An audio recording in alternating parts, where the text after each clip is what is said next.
भाजपा द्वारा राहुल गांधी की सदस्यता रद्द करवाने का किया गया विफल प्रयास, सरकारी आवास खाली करवाकर सरेआम उड़ाई संविधान की धज्जियां। कांग्रेस प्रदेश प्रवक्ता ने सीधे केंद्र सरकार पर साधा निशाना, कहा सर्वोच्च न्यायालय के दखल से बीजेपी की मनमानी पर लगा है अंकुश। नमस्कार, आप देख रहे हैं आरके हिमाचल न्यूज। मैं नमन राणा हाजिर हूं दिन भर के कुछ ताजा अपडेट के साथ।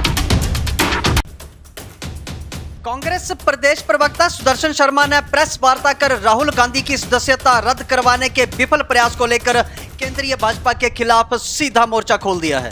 प्रेस वार्ता के दौरान प्रदेश प्रवक्ता सुदर्शन शर्मा ने केंद्रीय भाजपा पर निशाना साधते हुए कहा कि भाजपा द्वारा राहुल गांधी की सदस्यता को रद्द करवाने का विफल प्रयास किया गया तथा उनका सरकारी आवास खाली करवाकर भाजपा द्वारा खुलेआम संविधान की धज्जियां उड़ाई गई हैं। सुदर्शन शर्मा ने कहा कि लेकिन अब सर्वोच्च न्यायालय के दखल से बीजेपी की मनमानी पर अंकुश लगा है तथा प्रधानमंत्री नरेंद्र मोदी की मनमानी से विश्व पटल पर भारतवर्ष की साख को भी गहरा बट्टा लगा है। उन्होंने तंज कसते हुए कहा कि अब तो बीजेपी और आरएसएस के बीच आपसी होड़ उत्पन्न हो गई है, जिसमें एक दूसरे को नीचा दिखाने की दौड़ चल रही है। सुदर्शन शर्मा ने जोर देकर कहा कि भाजपा 2014 से गांधी परिवार के पीछे पड़ी है, लेकिन बीजेपी के नेता देश की जनता को बताएं कि आज तक इन सब चौंचलों से देश की गरीब व आम जनता को क्या मिला है। कांग्रेस के जाने माने नेता व प्रदेश प्रवक्ता सुदर्शन शर्मा ने कहा कि भाजपा के इस कृत्य से देश की जनता में भारी रोष उत्पन्न है तथा वह बहुत जल्द अपनी विधानसभा में केंद्रीय भाजपा के खिलाफ भारी कार्यकर्ताओं सहित प्रदर्शन कर भाजपा के इस घिनौनेपन से आम जनता को अवगत करवाएंगे। जब से 2014 से भारतीय जनता पार्टी ने केंद्र सरकार में सत्ता संभाली है, उनका मुख्य उद्देश्य यही रहा है कि गांधी परिवार को इस तरीके से झूठे आरोपों में फंसाकर, धमकाकर, डराकर उनको सच्चाई को दबाने का जो प्रयास है, इससे हिमाचल प्रदेश तो क्या पूरा देश जो है वो इनकी कार्यशैली से हैरान है।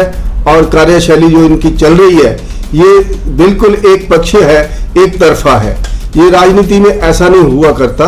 राजनीति में सबसे पहले तो मैं इनका जो पिछला कार्यकाल रहा है, पहले भी एक बार हमारे आदरणीय स्वर्गीय वाजपेयी जी द्वारा नेतृत्व किया गया था, उस समय का और इस समय का भारतीय जनता पार्टी में रात दिन का फर्क है।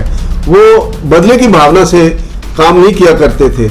यदि ऐसी बात है 2014 से लेकर आज तक 12 साल ये सत्ता में है, आज तक इनको दुखी करने का इन्होंने जो अपनी कार्यशैली से कांग्रेस के हमारे राष्ट्रीय नेता त्याग की मूर्ति और सोनिया गांधी जी और राहुल गांधी जी के ऊपर झूठे आरोप फिक्स किए हैं, चार्जशीट फिक्स की है, आज तक 12 साल में इनको मिला क्या है, मुझे ये बताया जाए। ये तो एक लोगों में भ्रमित करने का जो प्रयास है, ये राजनीति का और संविधान के विरुद्ध है। मैं इनसे बिल्कुल भी इनकी जो कार्यशैली है इससे सहमत नहीं हूँ और मैं इसकी कड़ी निंदा करता हूँ। ये तो क्या, अब हमारे नूरपुर से विधानसभा क्षेत्र से काफी 500 के करीब कार्यकर्ता जो है वो अतिशीघ्र इसका विरोध करने जा रहे हैं और हम बता देंगे कि ये जो राष्ट्रीय नेता हमारे जिनके ऊपर झूठे आरोप लगाए जा रहे हैं, इनसे जनता कितनी, जो भारतीय जनता पार्टी के जो राष्ट्रीय नेता हैं उनसे कितनी दुखी है।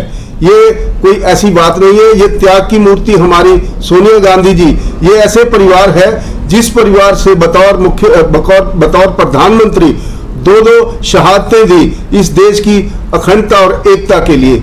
मैं पूछना चाहता हूं भारतीय जनता पार्टी जी से कि आपके नेताओं ने आज तक इस देश की एकता के लिए कौन सी कुर्बानी दी है, एक भी उदाहरण मुझे दे दिया जाए। लेकिन आप सत्ता के भूखे हैं और सत्ता की भूख में आप ऐसे कदम उठा रहे हैं जिसका खमियाजा आपको आने वाले समय में भुगतना पड़ेगा।